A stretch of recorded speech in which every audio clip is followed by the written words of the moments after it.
In this episode of Man vs. Marriage, number one of the 5 pieces of the best advice we can give, kind of a deep dive. We will be right back.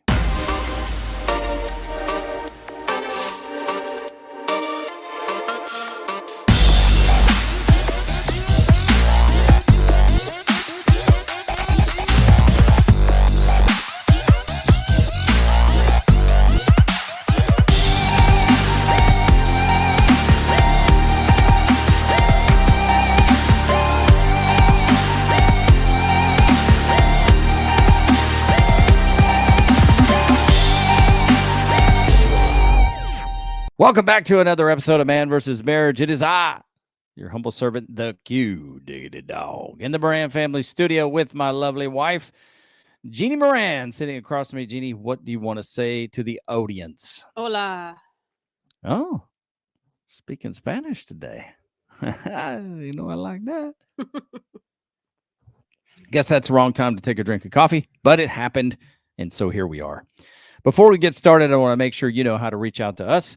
It is Quincy at Manvsmarriagepodcast.com. If you are on the audio, only you cannot see this running across the bottom of the screen right now. So if you're on the video side, you can.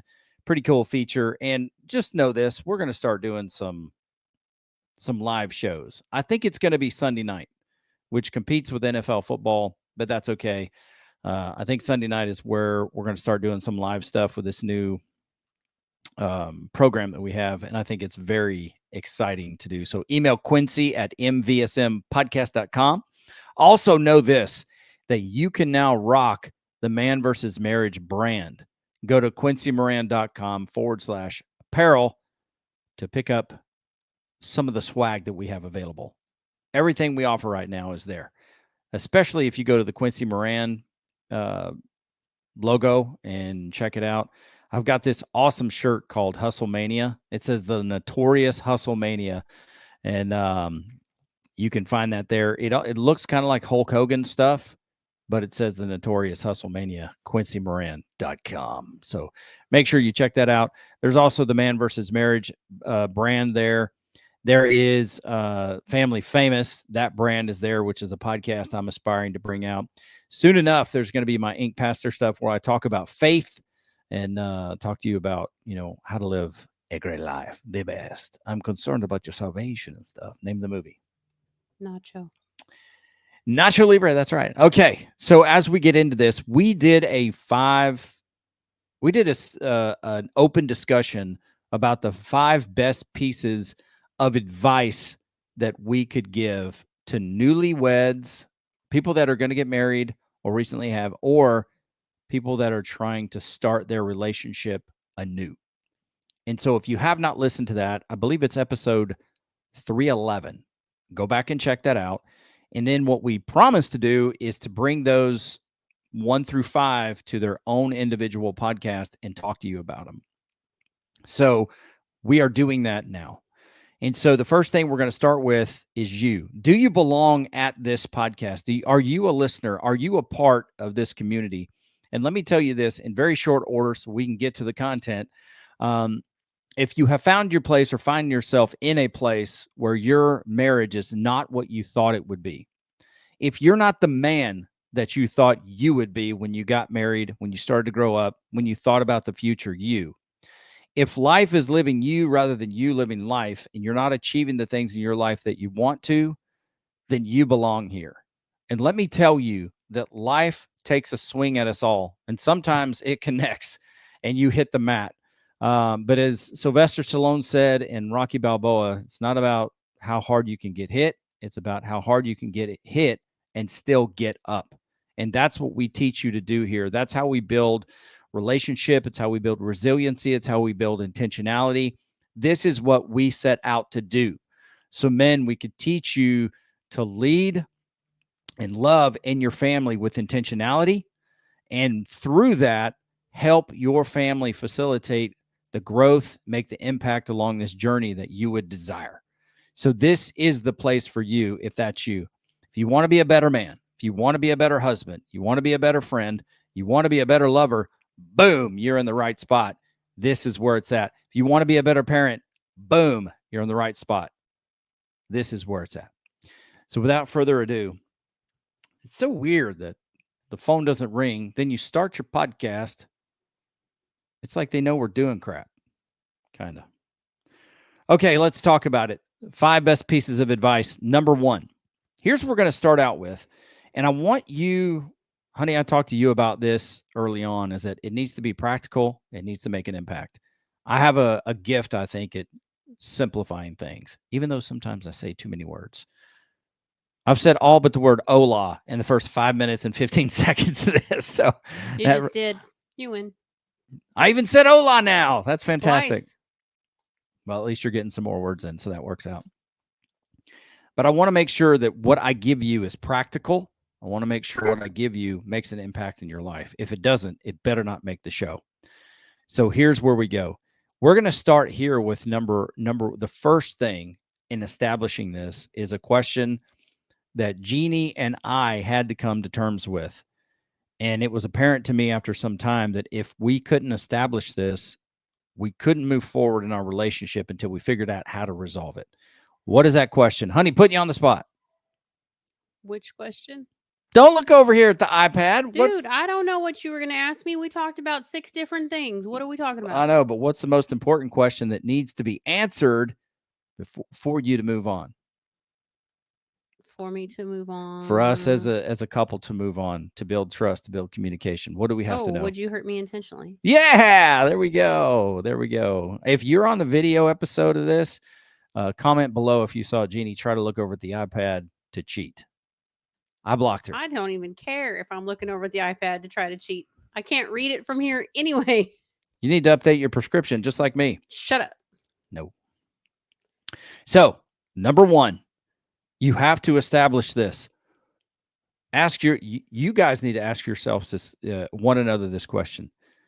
First, you're going to ask yourself, do I believe my spouse would hurt me emotionally on purpose? That's a heavy question. That's where I start out with some of the guys that, that I mentor, some of the marriages that I've, been coaching, because we need to establish, are you going to hurt your spouse on purpose?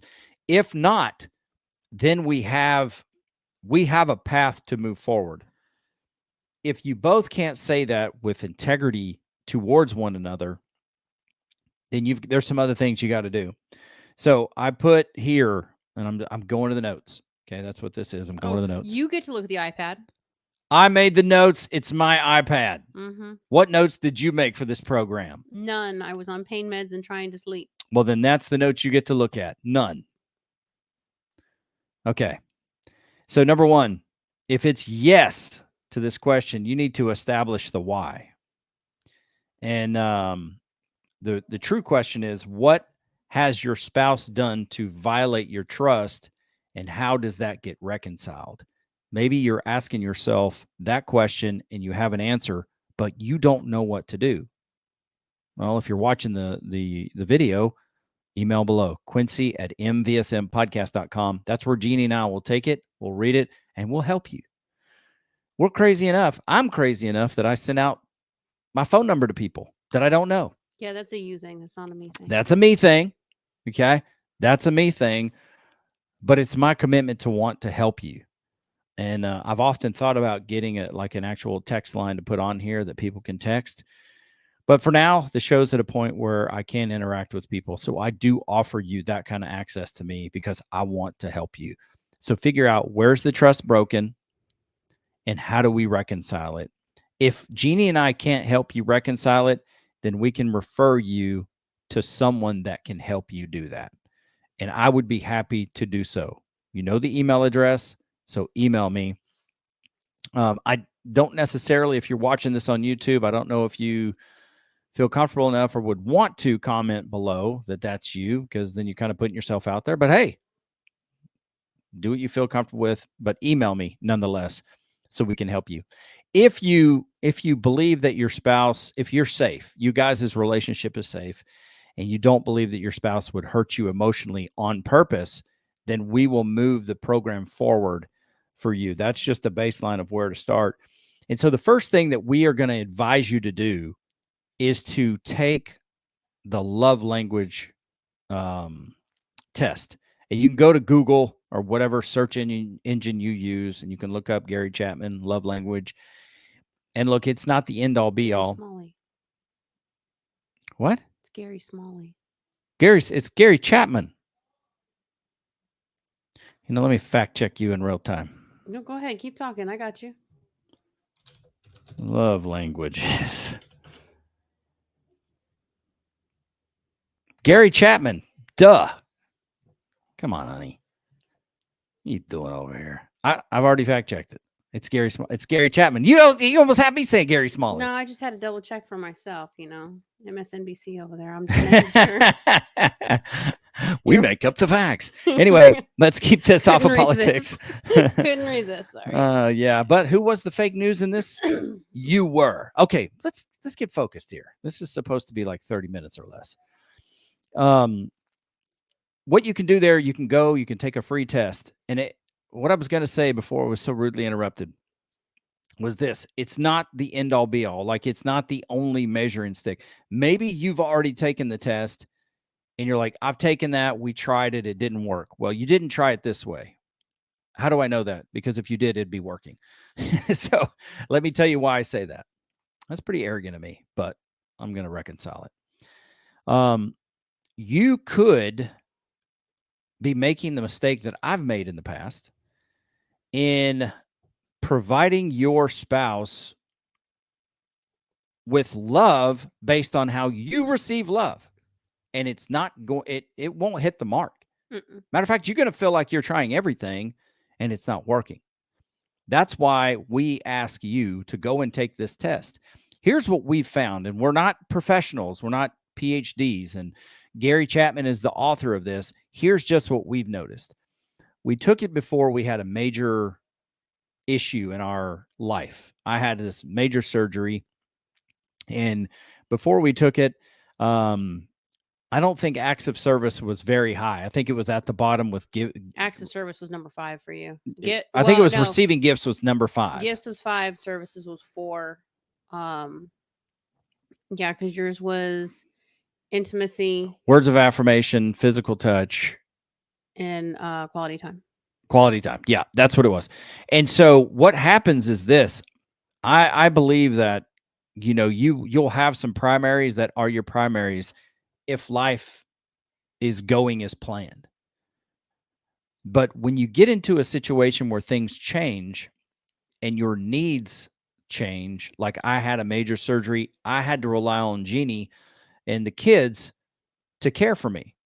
And so at that point, maybe it's only like you're looking at me right now going, duh, of course things would change. I didn't consider it. No, neither one of us did. And it's not necessarily that your love language is wrong. It's just at the time, because we were taking care of you and I was home with you the whole time. Quality time was mez because we were together the whole time. But then your words of affirmation weren't really as high on the list, because what you needed the most at the time was somebody to step in and do things that you were struggling to do for yourself. Yeah. Which became acts of service. And it was weird for us to recognize that, because we didn't know that those were, that they could shift. I think truly it's what is more acute at the time. Mm-hmm. If you can't help yourself, then obviously your need for acts of service is going to grow. And so we have noticed that. So as things happen in life, you get married. This is just our path. You get married, you have a child. You have 3 more. Then there's major issues that go along. There's major issues with them. They have to be on life support to begin their journey after being born. And then you just barely get home, and then you have another one on the way. Now you're going to have 5 kids under 5, all in diapers.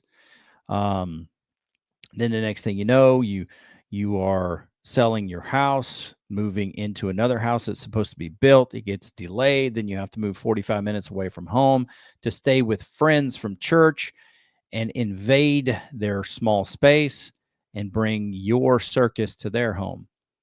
And then from there, you know, the We were you're still in a rental home. We well, weren't you able to get in our home yet. yeah, you're getting ready to move into that home, and on your wife's birthday, you find out the home's not going to be ready for another month.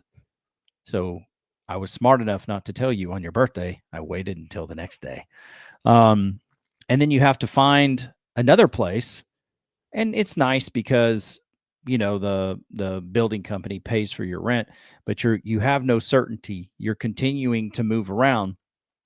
And then once you get moved into this beautiful new house that you're the first owner of, you find out by happenstance that your children are being sexually abused by babysitters. We found out we were pregnant with twins first. Oh yeah, you're pregnant with twins. Then We you found that find out before we moved out of the rental home. and then you move into the rental home, and and so what happens is life starts to pile up. And there are some things that are outside of your control. Um and what that means is that your needs can evolve. You can need more of A at times, and then at other times you might need more of B. So if you're let's say that physical touch is number 1 for you, and acts of service is number 5, and you get into a place where you can't do things for yourself. I'm kind of giving you, an example of what I went through. Your need for acts of service will increase because your circumstances have changed. You are in a different place. Now, here's the thing. If you don't know to talk about that, like Jeannie expressed earlier, then you may feel like your needs aren't being met. You may feel like you're outside of your comfort zone. You may feel like things are off and you don't understand why. Conversely, maybe everything is pretty typical for you and life is going on. You know the love languages. Your number 1 is acts of service. Your wife's number 1 is quality time. And instead of spending quality time with her, you're treating her like you want to be treated. So you're doing acts of service. And that is not hitting the mark for her. It's not a love language to her. Maybe it's lower on the list when what she really needs is your time. So if you don't know what your spouse's needs are, then you can be trying in good faith, you can be intentional, but you can be missing the mark. So that is like number 1 on the list, is to better understand or identify what your love languages are. Anything else you want to talk about there? Any No, I think you covered it. I mean, it just recognizing the situation that you're in and whether or not they shift for a temporary time. Mhm.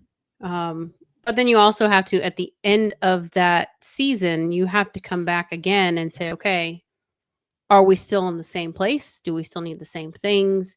Do things shift back?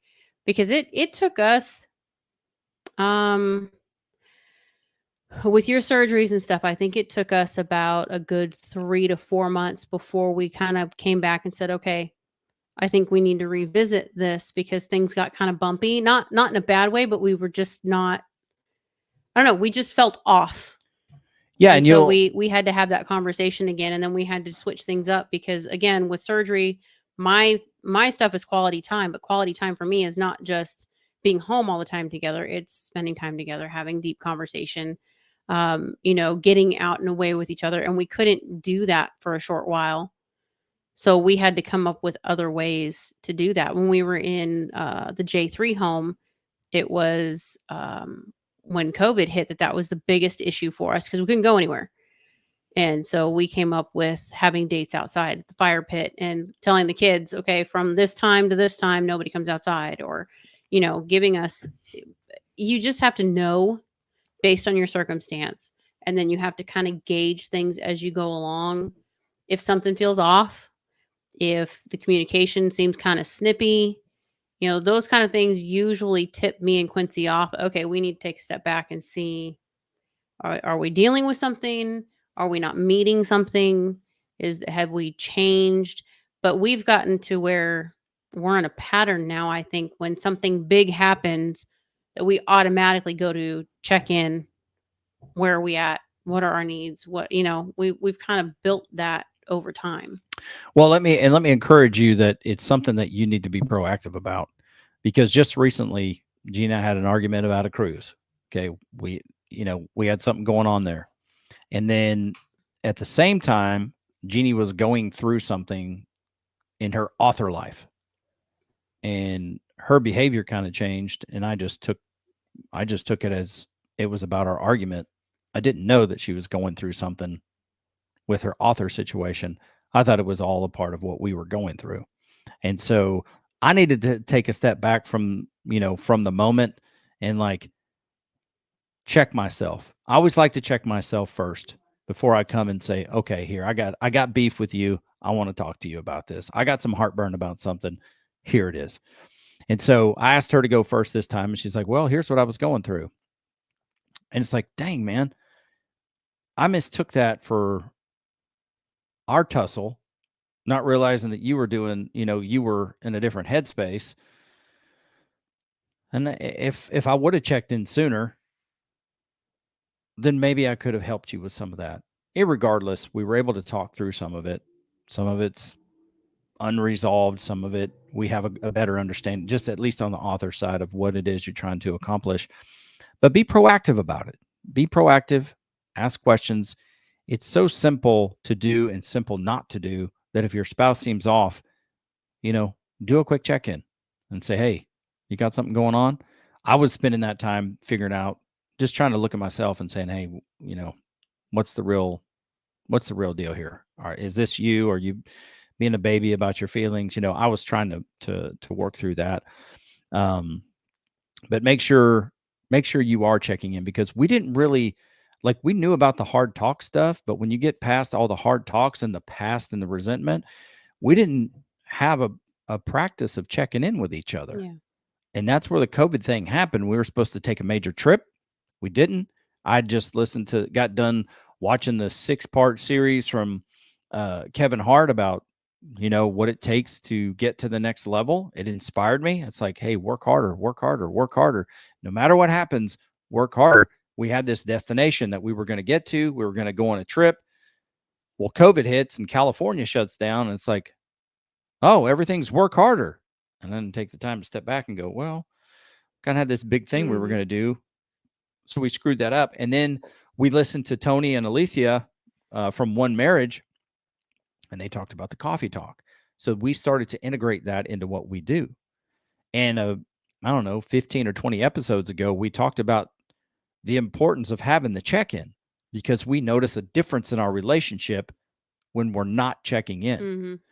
So that's a long way around the block to say, this is how you check in on your spouse on a weekly basis, to ask, are your needs being met? And understanding what needs are higher at the time, just based on what your spouse is going through. Because if you look at that beautiful woman over there on video, she's got her own mind and her own things going on. Even we're tight, right? Mhm. I mean, we're the closest to each other than anybody. You got Mhm. some really good friends, but we're the closest. And I've got my own thing going on, like up here Mhm. mentally. So you need to check in. And I've said for years, it's like, you don't know the silent conversations going on in anybody's head. So you don't know. People will suffer in silence. They'll try to get through it. You got to have the conversation. So use this protocol for check in. Yeah, you might have to air some grievances. Yeah, you might have to talk about some difficult circumstances. But ultimately, you're being intentional about checking in on the people that you love. It's very important. So here's the practical side of this. I'm going to break it down for you. I'm going to go back to the book and we're going to go with the notes. Number one, take the test. Talk about the test with your spouse. Discuss it. Um, Take time on your own to better understand what your needs are, because sometimes we don't know what we need. We just know that we're not happy. And if you don't know what you need, you cannot expect your spouse to know what you need. Mhm. So take the test, identify what your love languages are, and then understand what that looks like, because that's the next vital part, is when you sit and you talk to your spouse and say her love language is acts of service. It's like, okay, well, honey, what action do I take that fulfills that need, that makes you feel like these acts of service matter to you. Because let's just say this: if acts of service is high on her list and you clean your own truck, You're not doing anything for me. you're doing something for you. You're not, I hate to be so elementary about it, but at the same time, I don't. You need to ask what it is. Maybe when you come in, like we talked to another Jack and Jill about, coming in and doing the dishes is not what she needs, even though acts of service matters to her, because it might make her feel like you don't think she's doing her job. Maybe an act of service is taking over kid duty so she can go and get a bath. The best way to do that, though, honestly, is ask. Yeah. If you're coming into a situation, if you've been gone to work and she's at home and you walk in and you want to do something for her, quickest thing to keep from getting your head chewed off is to ask, would you like some help with the kids? Would you like me to help with the dishes? I want to do something to help you. What can I do? If you put it out that way, your chances of getting bit are a little bit less. If you try and do it on your own merit, you got a 50-50 shot. And honestly, it's hard to gauge that because, like you said, you don't know what the internal is on her side. If Quincy came home and did the dishes, I used to get frustrated because it made me feel like I wasn't doing what I was supposed to be doing. But if he would come home and take over the kids and tell me, hey, go take a shower, go take a bath, I got the kids, I felt like $1,000,000 because I got a breather and I didn't feel bad for taking the breather because somebody else gave me permission to go relax. Well, in the beginning, what you're going to need is for your spouse to tell you. What does it look like? What does it look like? What do you need? And what happens is it evolves, because then you start to come together with an agreement.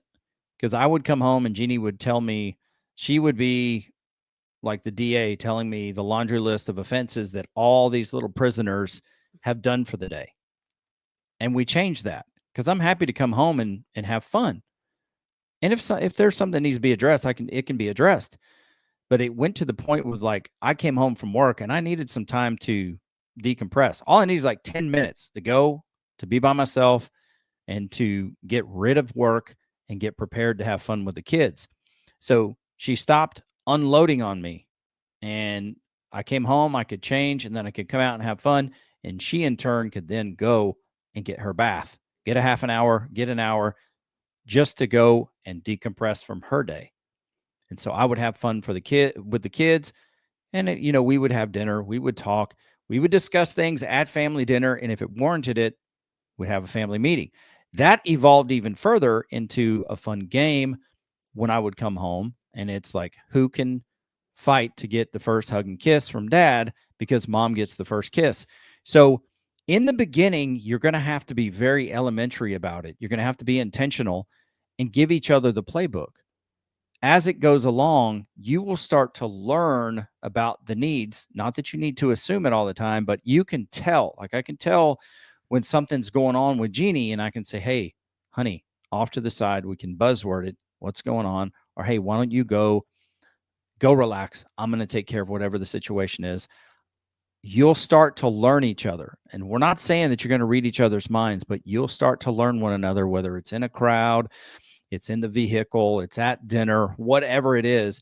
You will enjoy also meeting the needs of your spouse, but you can't do that if you don't know what they are. Mm-hmm. So why it seems so easy or elementary to us, we still forget to do that crap. So that's why it was important for us to come on and talk about it. That's number one. So practical, major impact. I'm telling you, major impact. If you want more help, make sure that you email Quincy at mvsmpodcast.com, and we are here to help you. You got direct line access to the Q Dog. Anything else? No, I think you covered it. All right, that's it. 30 minutes or less, baby. I knew we could do it. We're a great team. Yes. All right. For Jeannie Moran, I'm Quincy Moran. This is Man vs. Marriage, the podcast. Although I did forget to say all the other stuff. Hey, I still got like 30 seconds. Quincy at mvsmpodcast.com. Email me. Also, quincymoran.com/apparel. Go check out the gear. And look, I still got 20 seconds left. Go get after it.